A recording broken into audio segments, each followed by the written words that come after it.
Hello everyone, a very good morning. So मैं आज एक केस आज हम डिस्कस नहीं करेंगे। मेरे पास एक मॉर्निंग में एक डॉक्टर साहब का कॉल आ गया था, तो शायद उनका नया इंटर्नशिप, मतलब उन्होंने शायद अभी नया पास आउट किया है। तो ये वीडियो उन सभी के लिए है जो न्यू कमर्स है या जो न्यू पास आउट है और जिनको होम्योपैथी को समझने में बहुत दिक्कत होती है। ऐसा लगता है कि हमको लेना क्या है, पेशेंट तो बोलते चला जाता है, तो हमको समझना क्या है, हम कैसे समझ सकते हैं पेशेंट को। फिर हम पेशेंट बोलता रहता है तो हमको लगता हम बहुत सारे आजकल प्लेटफॉर्म है ना, तो थोड़ा डिफ़िकल्ट होता है कि सबको लगता है कि रूब्रिक्स लेना है। तो किसी को लगता है कि पूरा फील एक ही पेशेंट तो बता रहा है मगर वो पूरा फील नहीं आ रहा है। ठीक है, तो ये सब बहुत कन्फ्यूजन होता है कि कैसे प्रैक्टिस करना है, कैसे मेडिसिन देना है, और मेडिसिन देने के बाद फिर पेशेंट को आराम लगता है, फिर वापस से हो जाता है। तो क्या होता है ना, आप देखिए होम्योपैथी देखा जाए तो है बहुत इजी। ठीक है, मगर डिफ़िकल्ट क्या लगता है कि हमको स्टार्टिंग में हम सोचते हैं कि फटाफट फटाफट पेशेंट ठीक हो जाए, हम प्रैक्टिस में उतरे और पेशेंट को रिज़ल्ट आना चाहिए। और जैसे ही एक दिन दो दिन अच्छा लगा और तीसरे दिन अगर पेशेंट आके आपके सामने बोला कि अच्छा नहीं लग रहा है, तो हम पैनिक हो जाते हैं, क्योंकि नया प्रैक्टिस रहता है, सबके साथ ये होता है। और फिर हम फटाक से दवा बदल देंगे, हायर पोटेंसी दे देंगे, 1M दे देंगे, सोचेंगे अब इससे काम करेगा। तो आप पहले आप थोड़ा अच्छे से समझ लीजिए कि होम्योपैथी है ना, पावर पे नहीं काम करती है। ठीक है, सबसे मेन इम्पॉर्टेंट है 30, 200, 6, 0/1, 1M, 10M, 50M। हमारा पावर पे काम, हमारा एलोपैथी जैसा प्रैक्टिस नहीं है। ठीक है, तो वी आर अ होम्योपैथ। ठीक है, तो हम एक बोलते हैं ना कि गॉड गिफ्टेड एक हम होम्योपैथ हैं। ठीक है, कि हमको वो चीज़ पेशेंट के अंदर, हम वो चीज़ समझते हैं जो और कोई समझ नहीं सकता, इमोशंस। ठीक है, हम उनके सोल तक जाते हैं, उनके इमोशंस को समझते हैं, हम उनके इमोशंस पे दवा देते हैं और उस भाव को हम समझ के फिर मेडिसिन देते हैं और फिर पेशेंट वहाँ से निकल जाता है। वो मेडिसिन से निकालना बहुत डिफिकल्ट है अदर साइंस में, क्योंकि होम्योपैथी है कि उस वे में जाके पेशेंट को अंदर डीप लेवल तक वो हीलिंग करता है और पेशेंट का डिप्रेशन समझिए, एनजाइटी समझिए, सुसाइडल टेंडेंसी समझिए, स्लीपलेसनेस की प्रॉब्लम, बहुत सारी क्रॉनिक केसेस, तो बहुत सारी केसेस निकल जाती है। तो कुछ का ये रहता है कि अरे सर, पेशेंट को तो मतलब बहुत सारी तकलीफ है, उसको लीवर प्रॉब्लम है, उसको लंग प्रॉब्लम है, उसको बैक प्रॉब्लम है, उसको तो हमको कौन सा बीमारी लेना है और हमको किस पे दवा देना है। तो ये भी एक ऐसा है कि अगर हमने डॉक्टर हैनेमन सर को पढ़ा है, तो उन्होंने बोला है कि हमको डिजीज़ नहीं देखना है।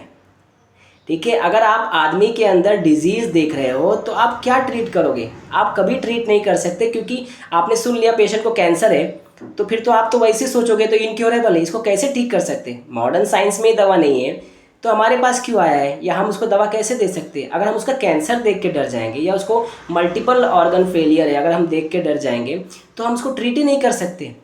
तो डॉक्टर हैनेमन ने बोला है कि हमको उस आदमी को देखना है जो आपके पास चल के आया है, क्यों आया है, किस लिए आया है, ये आपको फाइंड आउट करना है, ना कि वो डिजीज़ देखना है जो उसके अंदर है। हमको उस आदमी को देखना है जो उस डिजीज़ के अंदर फंसा हुआ है और उसकी वजह से उसको क्या दिक्कतें आ रही है, हमको वो देखना है। ठीक है, तो आपको सबसे पहले ये आपने दिमाग से निकाल लीजिए कि हमको कोई पार्ट, कोई ऑर्गन, कोई डिजीज़ देखना है। ठीक है, हमको वो आदमी देखना है, आपको आदमी को ठीक करना है, मैन। आपको वो मैन को ठीक करना है। उसके बाद आप उसको जब दवा दोगे, जब उसको मेंटली वेलबींग डेवलप हो जाएगा ना, तो फिजिकली वेलबींग अपने आप ही चालू हो जाएगा, क्योंकि सारी गाड़ी यहाँ फंसती है। ठीक है, आजकल लाइफ टेंडेंसी जो है ना, बहुत डिस्ट्रेस है, बहुत इमोशंस फुल है, क्योंकि आगे चल के बहुत सीवियरली डेवलप होने वाला है, क्योंकि हमारा लाइफस्टाइल वैसा हो रहा है ना। हमारा एज कम होता जा रहा है, आप देखोगे तो एक 25-30 साल 50 साल बाद आप देखोगे एज लिमिट जो है और कम हो जाएगी, क्योंकि बिकॉज ऑफ टेंडेंसी वैसा डेवलप होता जा रहा है। पहले के लोग 100-100 साल जीते थे, है ना, कितना लंबा एज रहता था, मगर आज के टाइम में नहीं नहीं जी सकते, क्योंकि बहुत सारा इमोशंस जुड़ा हुआ है, फाइनेंशियली, फैमिली, ठीक है, बाद में रिलेटिव्स का, बहुत सारा जॉब का, ईएमआई का, ठीक है, बच्चों का, है ना, बहुत सारी इमोशंस बाउंडिंग है, जिसकी वजह से लाइफ आपको कहीं ना कहीं आपको हर जगह इमोशन डिस्टर्बेंस फेस करना पड़ता है। एंड बिकॉज ऑफ उस डिस्टर्बेंस की वजह से आपकी लाइफ सफ़र करती है। ठीक है, तो देखा जाए तो सब कुछ मेंटल है ना, देखा जाए तो कुछ फिजिकल है नहीं, मगर बहुत कुछ फिजिकल भी है ना। ऐसा नहीं कि फिजिकल पे हम काम नहीं करते, फिजिकल जो करता है उनका भी बहुत अच्छा उनको पकड़ होना चाहिए, ठीक है। फिजिकली भी बहुत सारी मेडिसिन है जो आप दे सकते हो। मैं भी फिजिकल पे बहुत सारी मेडिसिन जो बहुत मैंने अभी तक देखा है कि दिया है, तो फिजिकल पे भी मेडिसिन काम करती है। मगर जो मेन सेंटर है ना वो आपका माइंड है। आपका मेन सेंटर जब हिलता है तो आपका जो बॉडी रहता है वो अपने आप हिलने लगता है। तो सबसे पहला आपको कंट्रोल उसके पेशेंट के माइंड पे करना है, उसके मेंटल स्टेट पे करना है, और हमारा मेडिसिन वहाँ हिट करना है आपको, ठीक है। और सेकेंडली क्या होता है कि आप नए नए प्रैक्टिस में आते हो ना, तो थोड़ा पेशेंस रखिए, है ना। बहुत जल्दी आपको रिजल्ट नहीं मिल जाएगा। पहली बात तो आप सोचते हो कि हम प्रैक्टिस में उतरे हैं, हमने BHMS कर लिया है, हम पास आउट हो गए हैं, अब हमको रिजल्ट चाहिए, तो ऐसा नहीं है। देखो हर किसी के लाइफ में फेज़ ऑफ स्ट्रगल आता है, डेडिकेशन आता है, ठीक है, और प्रैक्टिस आता है, और लर्निंग आता है। ऐसा नहीं कि आपने BHMS कंप्लीट किया बस आपको होम्योपैथी कंप्लीट हो गया, ऐसा नहीं है। होम्योपैथी बहुत वास्ट साइंस है ना, बहुत बड़ा ओशन है। इसके अंदर आपको क्या लेना है ना, जब आप उसके अंदर डीप जाओगे डेडिकेशन के साथ, फेथ के साथ, तो होम्योपैथी आपको वो सब देगा जो आपको चाहिए, ठीक है। मगर वो फेथ आपका होना चाहिए, डेडिकेशन आपका होना चाहिए टूवर्ड होम्योपैथी, ठीक है। तो उसके लिए आपको पेशेंस चाहिए, ठीक है। पेशेंस बहुत बहुत इंपॉर्टेंट चीज़ है प्रैक्टिस में, कि आपने मेडिसिन आप दे रहे हो तो भी उधर भी पेशेंस और कमांड चाहिए, कि आपको ये पता होना चाहिए कि आपकी मेडिसिन राइट है। आपने मेडिसिन चूज़ किया और आपको मेडिसिन दे दिया, पेशेंट को अच्छा भी लगा, तो आपको ये तो पता होना चाहिए मेडिसिन का एक्शन और उसका फर्स्ट एक्शन सेकेंडरी एक्शन क्या दिखेगा बॉडी पे, आपको पता होना चाहिए, ठीक है। तो ये आपको पता होगा तो ही तो आप वेट कर पाओगे। तो ये पता होने के लिए आपको लर्निंग की ज़रूरत है, प्रैक्टिस की ज़रूरत है, एक्सपीरियंस की ज़रूरत है, आपको सब लगता है। और ये 1-2 दिन का काम नहीं है, ठीक है। फेलियर्स आपको बहुत कुछ सिखाते हैं आपकी लाइफ में ना, तो फेल होना के लिए तैयार रहिए, ठीक है। और फेल होने से डरो मत, ठीक है। सबके लाइफ में फेलियर्स आता है, कितने भी बड़े हमारे जितने भी अब देखिए कि गुरु है, जितने बड़े बड़े होम्योपैथ है, सबके लाइफ में वो फेलियर से गुजरते हुए फिर वो उनके पास वो कमांड आए, उनको फिर समझा कि मेडिसिन देने के बाद हमें कहाँ होल्ड रखना है, कहाँ पेशेंस रखना है, कहाँ मेडिसिन देना है। ये सब एक टाइम के बाद, प्रैक्टिस के बाद आता है। आजकल का प्लेटफॉर्म इतना ज़्यादा हो गया कि आपको फटाक से समझ में आ जाता है कि आपको कब होल्ड करना है। तो एक अच्छा हो गया कि फेलियर के बाद हमने सीखा, और सीखने के बाद हमने सिखाया, और सिखाने के बाद जो नए लर्नर है, जो नए न्यू कमर है, उन्होंने सीखा और वो गलती उसको थोड़ा सा पहले से कम होती है, ठीक है।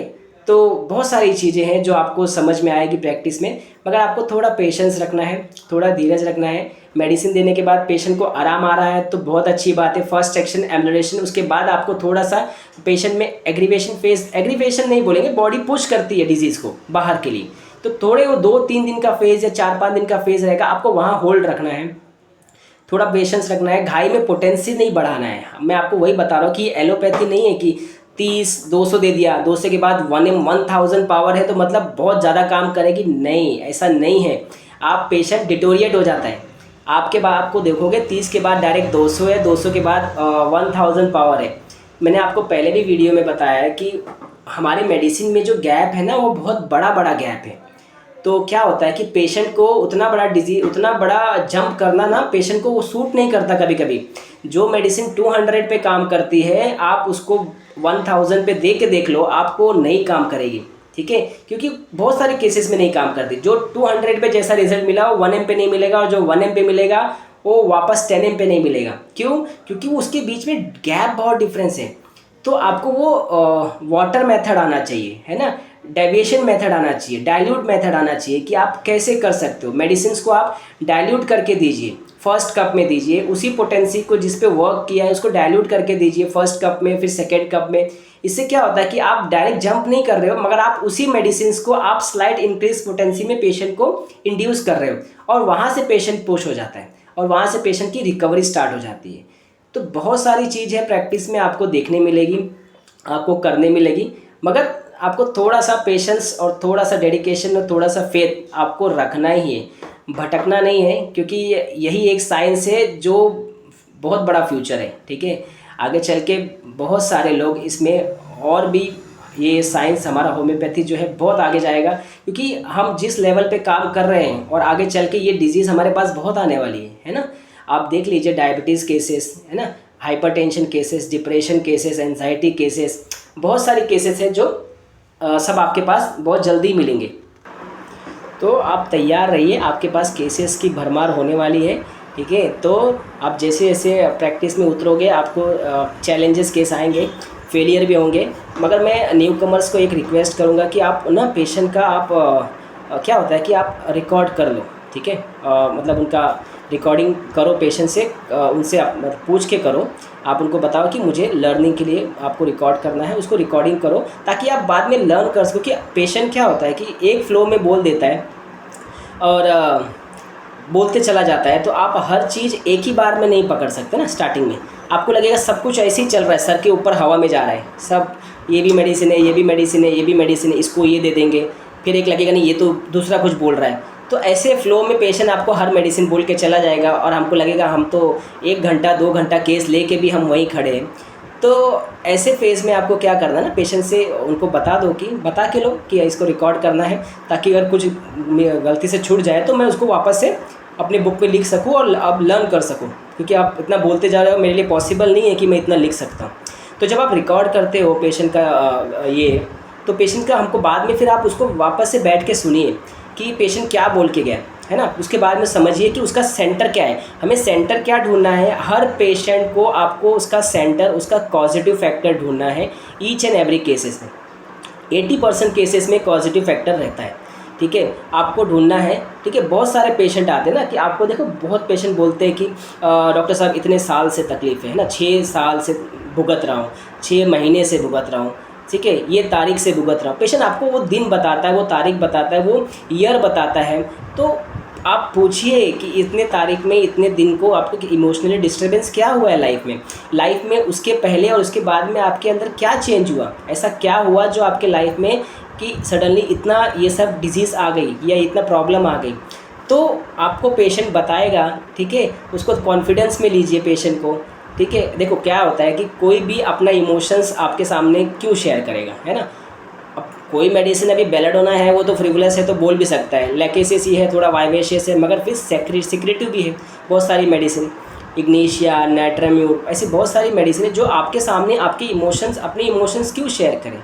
तो पेशेंट को उसके कॉन्फिडेंस में लीजिए, ठीक है। अभी नए प्रैक्टिस में ये प्रॉब्लम होती है कि हम पेशेंट को कैसे निकालें, पेशेंट तो बोलता ही नहीं है। तो आप उसको बोलिए कि आप बताइए कि क्या हुआ है आपकी लाइफ में।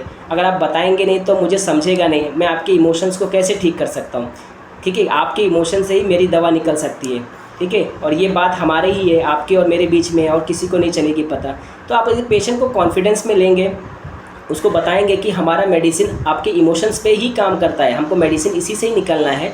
तो उसको समझाएंगे तो बहुत सारे पेशेंट फिर आपको थोड़ा कॉन्फिडेंस में आके ओपन होंगे, ठीक है। फिर आपको वो चीज़ें बताएंगे जो उनके अंदर दबी पड़ी है, ठीक है। चाहे वो गुस्सा हो, ठीक है, चाहे वो इंसल्ट फीलिंग हो, ठीक है, चाहे कुछ एम्ब्रेसमेंट की फीलिंग हो, ठीक है। तो ये आपको वो बताएंगे कि उनके साथ ऐसा क्या हुआ जिसकी वजह से वो सफ़र कर रहे हैं।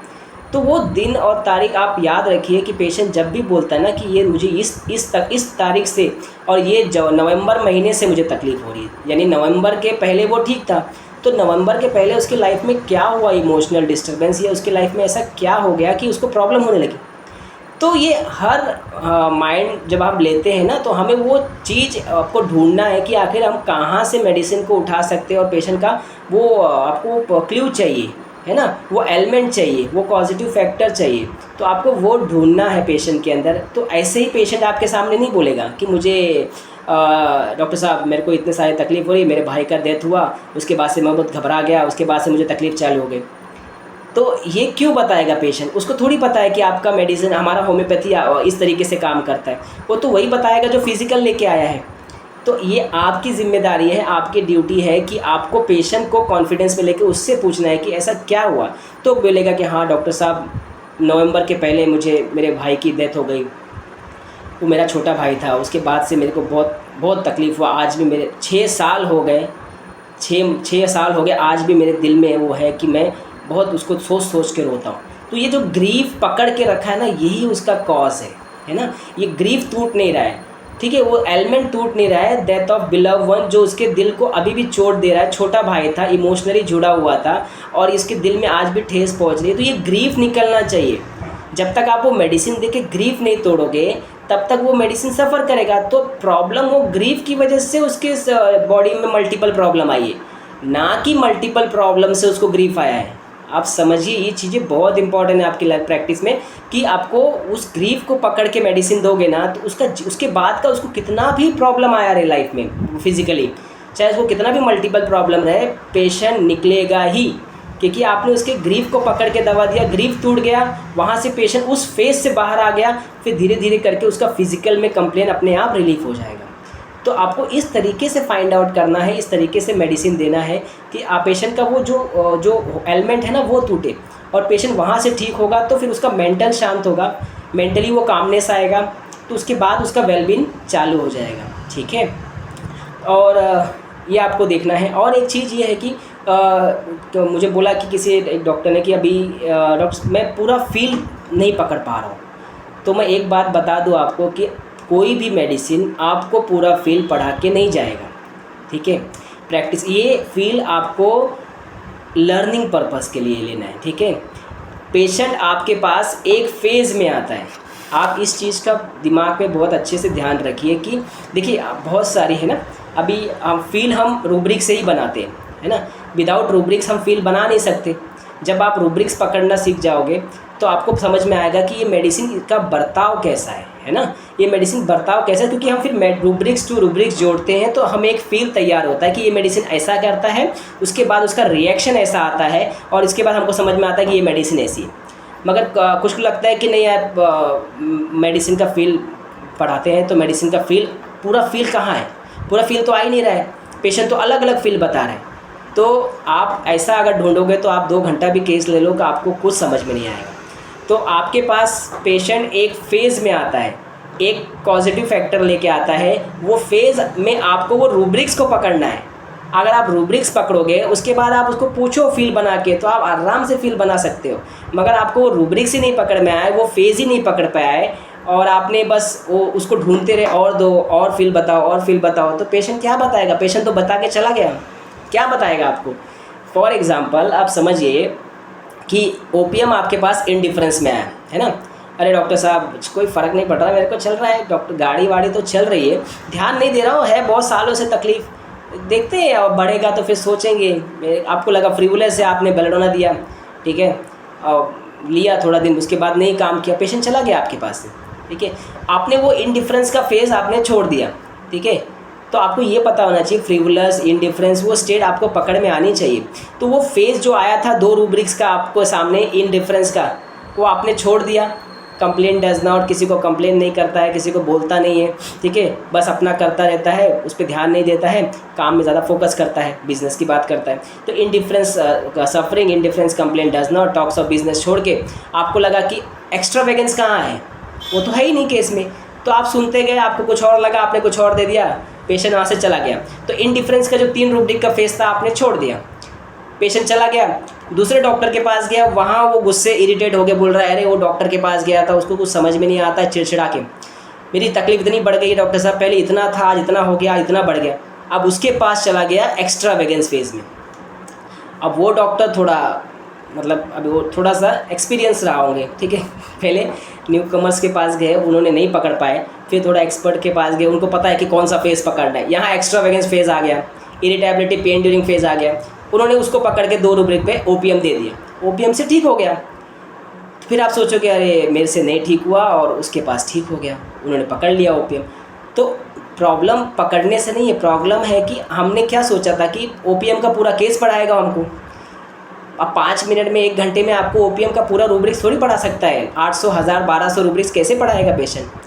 तो मैं आपको अभी भी बोलता हूँ कि आप वो फेज़ पकड़ना सीखो। वो जो फेज़ होता है ना, आपको पेशेंट एक फेज़ में आएगा आपके सामने, एक रूब्रिक्स लेके आएगा, एक कंसर्न लेके आएगा, एक एलिमेंट लेके आएगा, आपको वो एलिमेंट पकड़ना है, वो कॉज ढूंढना है, और वहाँ मेडिसिन को आपको स्ट्राइक करनी है, और पेशेंट वहाँ से ठीक होएगा, है ना। तो आप गलती मत कीजिए, पूरा आप फील पे आप उसके बाद उसको फील समझिए, पढ़िए, ये आपके अच्छे के लिए कि आपके कौन से पेशेंट कौन से फील में आपके सामने आ जाए, आपको बस वो फील इसलिए है कि आप बार बार कोई भी फेज़ में आए, आप वो फील समझ में आया कि हाँ चलो अभी लास्ट फेज़ में आया तो मैं इसको ये दवा दे देता हूँ।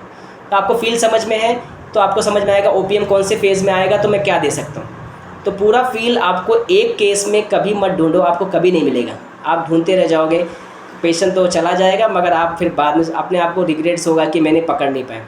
तो आप तैयार रहिए, वो कौन से फेज़ में आ रहा है, किस फेज़ में आ रहा है, क्या कॉज लेके आ रहा है, आपको फाइंड आउट करना है और मेडिसिन पेशेंट को वहाँ देनी है। ठीक है, तो आप वहाँ से पेशेंट को निकाल सकते हो। पोटेंसी का मैं आपको पहले ही बता चुका हूँ, पोटेंसी आप दीजिए, मगर मेरा ऐसा है कि आप बहुत पैनिक होकर ना पोटेंसी रेज़ मत करो, है ना। हमको लगता है कि 200 दिया, 1M दिया, 10M। मेरे प्रैक्टिस में मैं मेरा बताता हूँ कि मैं पेशेंट को बहुत होल्ड करता हूँ, मैं बहुत जल्दी नहीं चेंज करता हूँ। मैं एक एक पोटेंसी पेशेंट सफ़र करता है, मतलब मेडिसिन देने के बाद अगर लग गया कि पेशेंट को स्ट्राइक हो गई है, पेशेंट को अच्छा लग रहा है, तो मैं तैयार रहता हूँ सेकेंड एक्शन के लिए। तो मुझे मालूम है कि पेशेंट अगर बहुत अच्छे से काम किया तो स्लाइड थोड़ा सा डिस्कम्फर्ट होकर निकल जाएगा, मगर ख़ास करके सोरियासिस केसेस में, स्किन केसेस में, एक्जिमा केसेस में पेशेंट को रिलीफ होने के बाद एक स्पाइक आपको देता ही है बॉडी, है ना। आपको वो फेज़ आएगा कि जहाँ पेशेंट को वापस से ईचिंग चालू होगी, मगर ऐसे टाइम पे आपको पेशेंट का मेंटल स्टेट देखना है कि वो कितना स्टेबिलिटी है, इरिटेबिलिटी है, कितना इरिटेबिलिटी है, आपने दवा किस पे दिया है, इरिटेबिलिटी पेन पे दिया है तो चिड़चिड़ापन पहले से कैसा है, डिस्कम्फर्ट कितना है।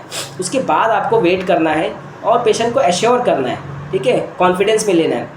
तो थोड़ा सा क्या होता है स्टार्टिंग प्रैक्टिस में पेशेंट भाग जाएगा इस डर से, हमको लगता है कि फटाफट पोटेंसी चेंज कर दे। तो ये जो है ना जर्नी, आपको धीरे धीरे जब आप प्रैक्टिस में उतरोगे, आप लर्न करोगे, सीखोगे, फेलियर से समझेगा कि आपको वेट करना था, आपने घाई किया, तब आप जर्नल्स पढ़ते हो, सेमिनार्स अटेंड करते हो, इससे आपको फिर क्लियर होता है कि आपको करना क्या है। सेमिनार्स में हम एक केस दिखाते हैं, ठीक है, एक प्रोसेस बता देते हैं कि पेशेंट को ये दवा दिया, ये ठीक हो गया, पेशेंट इस मेडिसिन से निकल गया। मगर जो रियल जर्नी है ना, आपको आपके क्लिनिक से एक्सपीरियंस करेंगे कि पेशेंट में वो प्रोसेस कैसा रहा। मेरा ऐसा है कि सेमिनार्स में ये भी बताना चाहिए कि आपने प्रोसेस कैसे किया, है ना।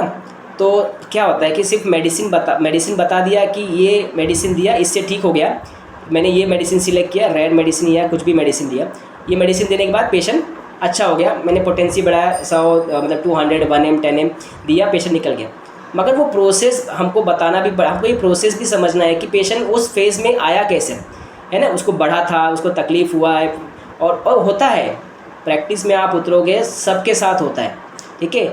ऐसा कोई फेज़ नहीं आएगा कि पेशेंट बोलेगा कि एक मेडिसिन दिया हाँ बस पूरा फेज़ अच्छा ही रहेगा, ऐसा बहुत केसेस में होता भी है, बहुत केसेस में नहीं होता है। 50-50 आप समझ के चलिए। तो 50% केसेस में वो प्रोसेस जो आपको, जो जर्नी रहती है ना 1 साल की, जो आपने क्योर किया, वो बहुत इंपॉर्टेंट रहती है।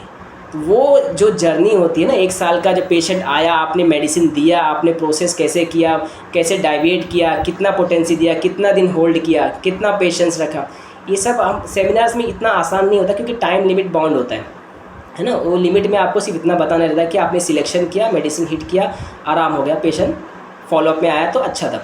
तो फॉलोअप भी हम वही सिलेक्टेड करते रहेंगे कि शायद जो अच्छा फॉलोअप है। तो नेगेटिव फॉलोअप भी आते हैं बहुत सारे, तो नेगेटिव फॉलोअप में भी हमको कैसे डील करना है, तो ये हर चीज़ हम सिखा नहीं सकते ईच एंड एवरी सेमिनार्स में।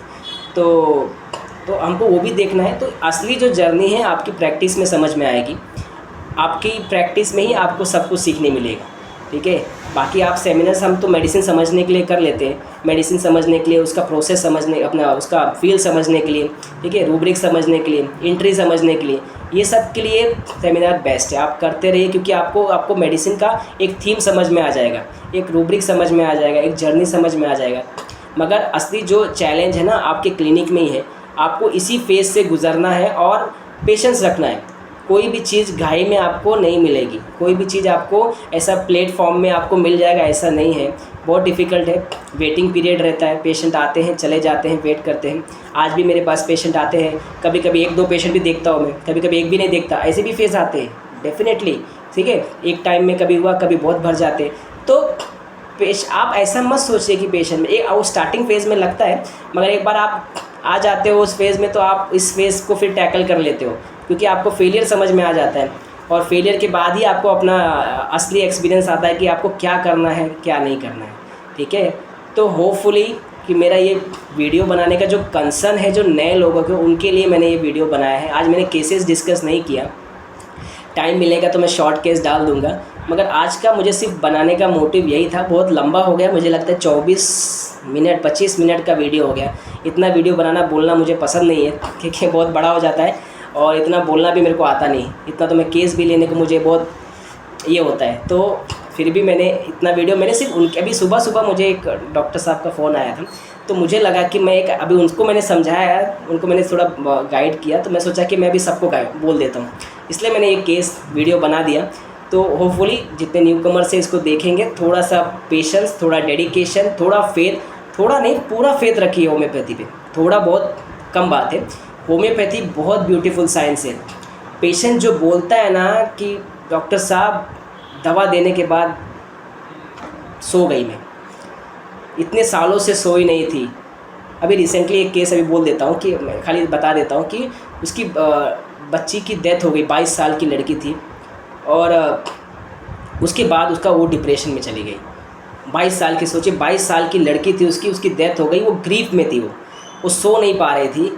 और मैंने ये केस ऑनलाइन लिया था, 1 mg का डोज़ दिया मैंने उसको, इग्नीशिया का 1 mg का सिंगल डोज़ दिया।